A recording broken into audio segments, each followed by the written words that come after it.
I can't imagine being in a situation where your best option is to eat another human being. It was May 1933 and Joseph Stalin had power over the Soviet Union. And he wanted to create this crazy social experiment. He basically decided to take people that he classed as undesirable, some of them criminals, but a lot of them just did nothing wrong. They just happened to be really, really poor. He put them in these so-called labor camps. Now, his two main goals were firstly to just get rid of these people, basically. They didn't fit with his idea of the perfect Soviet Union. And secondly, he kind of just wanted to see what happened. He was like, will they create their own self-sustaining communities? He was like, I want to see if they can manage to survive and build something out of nothing. It was about to become one of the darkest chapters of Soviet history. So he banished these people to a remote island in the Siberian River called Nazino Island. The island was absolutely tiny, and you can imagine how rammed it was when they suddenly dumped 6,000 people there. It was shoulder to shoulder, and what made it so much worse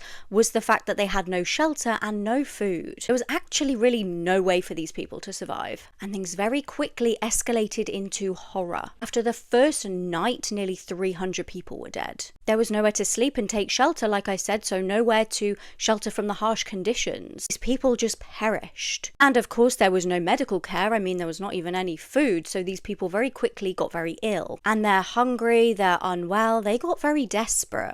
So authorities went over there. I mean, they definitely could have just rescued people and stopped this whole thing. But actually what they did made this whole thing a lot worse. They gave out rations, but this was even more cruel because this wasn't actually something that they could eat. This was flour. Bear in mind, these people have no cooking utensils, no ingredients, just raw flour. What the hell are they supposed to do with that? Some people tried mixing the flour with river water and got very sick from that, and some died. And some just tried eating it dry and it made them choke. And people were still desperate for just anything that they could get their hands on. So when they were going to give out these rations at the distribution stations, people were charging them. People were desperate to get their hands on them. These desperate, hungry people would charge the stations, and the guards would just shoot at them. Everybody was starving to death, and the survivors were left with basically no choice but to eat the people that were dying around them. They would find corpses on the floor and have to feast off them. One survivor recalled how he had to eat other humans' livers and hearts. Now, it was actually pure evil because these guards were just watching all of this unfold. They definitely could have stopped it, but they decided not to.